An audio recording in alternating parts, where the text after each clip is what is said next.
Hello दोस्तों, वैसे तो दुनिया में बहुत सारी स्कीम चलती हैं, बहुत सारे स्कैम चलते हैं, 25 दिन में पैसे डबल होते हैं। लेकिन उनमें भी एक बहुत ज़्यादा प्रचलित और कूल नाम है जिसे कहा जाता है bitcoin.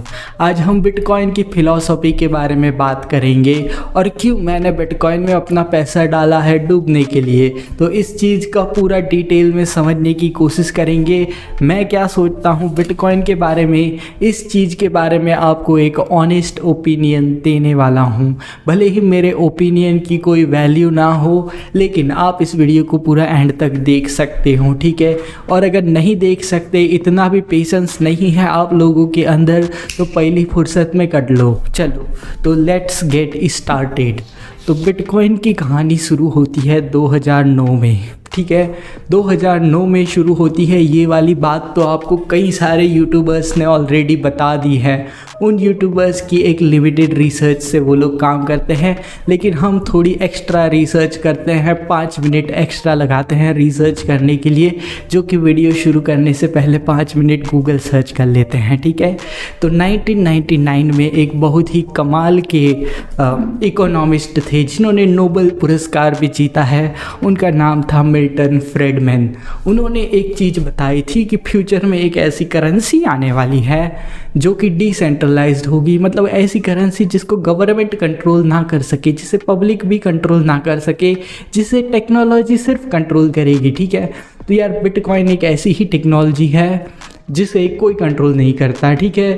Most of the cases में लोगों की कितनी डिमांड है उसको लेकर उसी पे बिटकॉइन चलता है। बिटकॉइन की जो प्राइस है, बिटकॉइन की जो वैल्यू है, वो उसी चीज़ पे चलती है। तो मुझे लगता है आपके दिमाग का पृष्ठभाग अब बंद हो चुका है और अग्रभाग ऑन हो चुका है और आप कुछ चीज़ें समझ रहे हो बिटकॉइन के बारे में, ठीक है। तो 2009, इसके बाद ये दूसरे नंबर की कड़ी आ जाती है। 2009 में शुरू हुआ था बिटकॉइन। मतलब सबसे पहले सतोशी नाकामोटो नामक एक मनुष्य ने एक रिसर्च पेपर पब्लिश किया था, ठीक है। और रिसर्च पेपर वैसे मैं भी पब्लिश करता हूँ, उनकी कोई वैल्यू नहीं है, लेकिन इन्होंने किया था तो उस रिसर्च पेपर की कुछ वैल्यू थी, ठीक है। वैसे तो मैं स्कॉलर नहीं हूँ कि रिसर्च पेपर पब्लिश कर सकूँ, पर क्या करें, इस वीडियो में ज्ञान फैलाना ज़रूरी है, ठीक है।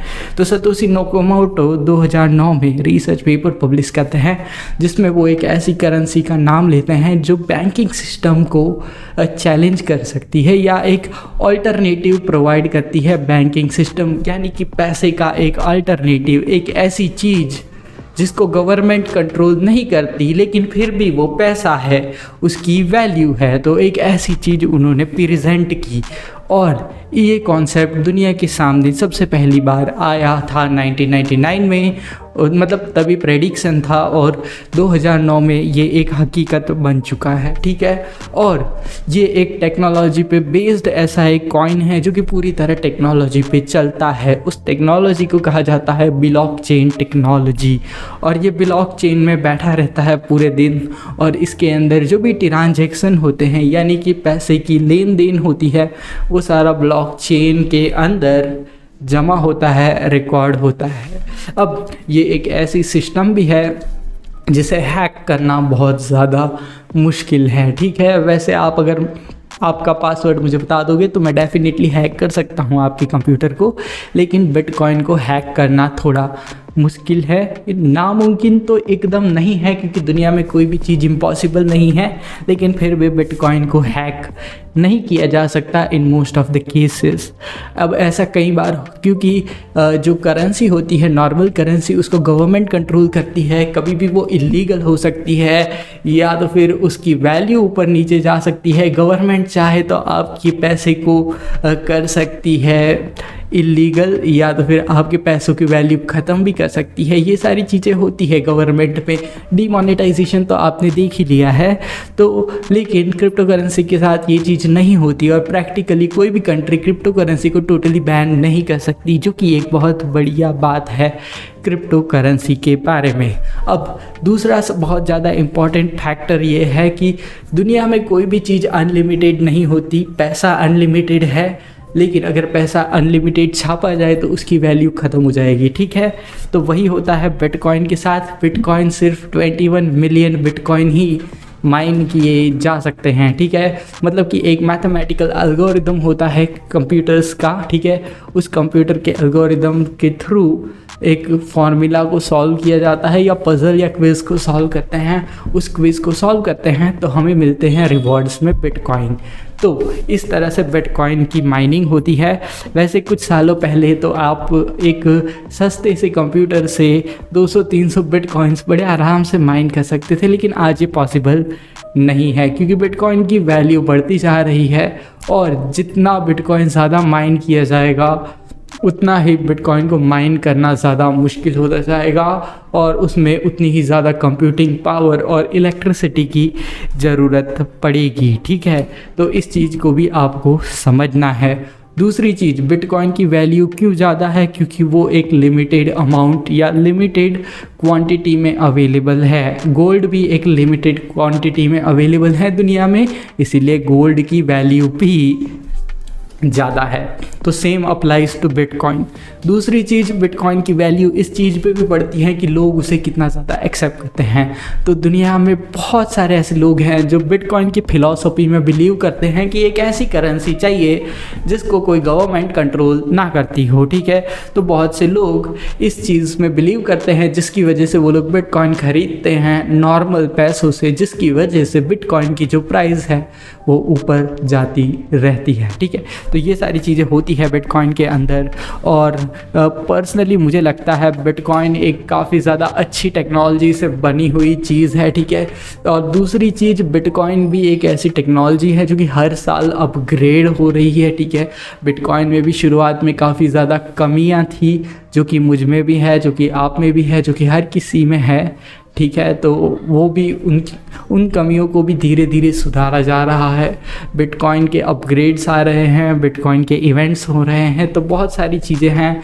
लोग बिटकॉइन के बारे में और ज़्यादा जान रहे हैं। अगर आज से 3 या 4 या 5 साल बाद आपको अमेज़ॉन और फ्लिपकार्ट बिटकॉइन से पैसे मतलब बिटकॉइन से पेमेंट लेते हुए दिखाई दे जाए तो बिल्कुल भी सरप्राइज़ होने की ज़रूरत नहीं है। The thing is that it's real awesome currency as well as एक ऐसी करेंसी जिसका फ्यूचर बहुत ज़्यादा ब्राइट है। मतलब मेरी जो रिंग लाइट चमक रही है उससे भी ज़्यादा ब्राइट है। और ये एक ऐसी चीज़ है जिसमें आप इस तरह से तो नहीं पैसे कमा सकते कि 25 दिन में आपके पैसे डबल हो जाएं, जो कि यहाँ पे पूरी पॉसिबिलिटी है, हो भी सकता है। लेकिन यहाँ पे अगर आप स्मार्टली इन्वेस्ट करते हो तो बड़े बड़े प्लेयर्स जैसे कि इलॉन मस्क से लेके कई सारी हेज फंड कंपनीज भी इसमें इन्वेस्ट करती हैं और इनसे प्रॉफिट निकालती हैं। तो इस चीज़ को आपको समझने की कोशिश करनी है, टेक्नोलॉजी को थोड़ा समझने की कोशिश करनी है। फ्यूचर इसका काफ़ी ज़्यादा ब्राइट है क्योंकि ब्लॉकचेन एक नई टेक्नोलॉजी है जो कि काफ़ी अच्छे से डेवलप हो रही है ऑल ओवर द वर्ल्ड। और कुछ सालों बाद ब्लॉकचेन काफ़ी ज़्यादा एक बड़ी टेक्नोलॉजी मानी जाएगी इस दुनिया के अंदर। जिस तरह 1999 में इंटरनेट ने पूरी दुनिया को चेंज कर दिया, उसी तरह कुछ सालों में ब्लॉकचेन टेक्नोलॉजी पूरी दुनिया को चेंज करने वाली है। इस चीज़ में मैं पर्सनली बिलीव करता हूँ, ठीक है। फिर मैं एलियंस में भी बिलीव करता हूँ, मैं ब्लॉकचेन में भी बिलीव करता हूँ, मैं अपनी बेकार ज़िंदगी में भी बिलीव करता हूँ। तो इस चीज़ में भी बिलीव करने में कोई बुराई नहीं है, ठीक है। और बिटकॉइन के साथ एक प्रॉब्लम ये है कि ये काफ़ी ज़्यादा वॉलेटाइल रहता है, यानी कि इसकी वैल्यू ऊपर नीचे जाती है, जिसकी वजह से मैं इससे प्रॉफिट कमाता हूँ, वरना तो मैं कभी इससे प्रॉफिट कमा ही नहीं पाता। इसीलिए ये चीज़ अगर आप समझते हो वॉलेटिलिटी का मतलब और वॉलेटिलिटी का फ़ायदा उठाना जानते हो तो डेफिनेटली बिटकॉइन में अपने पैसे इन्वेस्ट करो और अपने पैसे डुबाओ, ठीक है। तो ये चीज़ आपको बहुत ज़्यादा वैल्यूबल लगेगी और यही इसकी एक प्रॉब्लम है, ठीक है। लेकिन फ्यूचर में ऐसे मैकेनिज़म्स बन रहे हैं जिससे ये होगा कि बिटकॉइन को payment as a normal currency भी काफ़ी हद तक यूज़ किया जा सकेगा, जो कि काफ़ी ज़्यादा अमेजिंग रहेगा। तो अगर आपको थोड़ी बहुत समझ आ गई है बिटकॉइन के बारे में, क्या चीज़ें हैं, क्या टेक्नोलॉजी है, बहुत ज़्यादा डिटेल में एकदम टेक्निकल नंबर्स में घुसने मत जाना, वरना आपको भी कुछ समझ नहीं पड़ेगा। मुझे भी उतना ज़्यादा कुछ डिटेल में तो चला जाऊँगा तो मैं भी पागल हो जाऊँगा, मैं भी नहीं समझ पाऊँगा। लेकिन बेसिकली यही है बिटकॉइन की फिलॉसफी कि कोई गवर्नमेंट कंट्रोल करेंसी ना हो और दूसरी चीज़, लोग खरीद सके, मज़े कर सके, और एक ऐसी करेंसी हो जो दुनिया में जिसका कंट्रोल किसी के हाथ में ना हो, ठीक है। तो एक ऐसी कमाल की करेंसी है। और द थिंग इज़ दैट ये करेंसी काफ़ी अच्छे से ग्रो कर रही है। इसका हिस्टोरिकल डेटा भी अवेलेबल है, जो कि आप कॉइन मार्केट कैप वेबसाइट पे जाके देख सकते हो, ठीक है। तो ओवरऑल बिटकॉइन कोई स्कैम वैम तो नहीं है, ठीक है, लेकिन बिटकॉइन की दुनिया में काफ़ी ज़्यादा स्कैम होते हैं। तो ये चीज़ भी आपको समझने की कोशिश करनी होगी, जो कि स्टॉक मार्केट की दुनिया में भी होते हैं, फिर चाहे वो रेगुलेटेड है फिर भी उसमें होते हैं। तो बिटकॉइन की दुनिया में भी बहुत सारे स्कैम्स होते हैं, लेकिन ऐसे सही तरीके हैं जिनकी मदद से आप बिटकॉइन में इन्वेस्ट कर सकते हो, उससे अर्निंग भी कर सकते हो और अपने इन्वेस्टमेंट को ग्रो भी कर सकते हो। सारी चीज़ें पॉसिबल हैं। हाँ तो दोस्तों, अगर आपको मेरा ये कम वैल्यू वाला वीडियो पसंद आया हो तो इस वीडियो को लाइक करो, शेयर करो, सब्सक्राइब करो। और अगर आपको ये कंटेंट पसंद ना आया हो, कुछ भड़ास निकालनी हो मन की, तो इंस्टाग्राम पे आओ, फॉलो मारो और फिर डीएम करो, ठीक है। हम देख लेंगे, पढ़ लेंगे और कभी रिप्लाई नहीं करेंगे। See you in the next awesome video. Until then stay happy, stay subscribe, keep investing in bitcoin. और डिस्क्रिप्शन में लिंक है, जाके साइन अप करो, मुझे अमीर बनाओ। See you in the next video.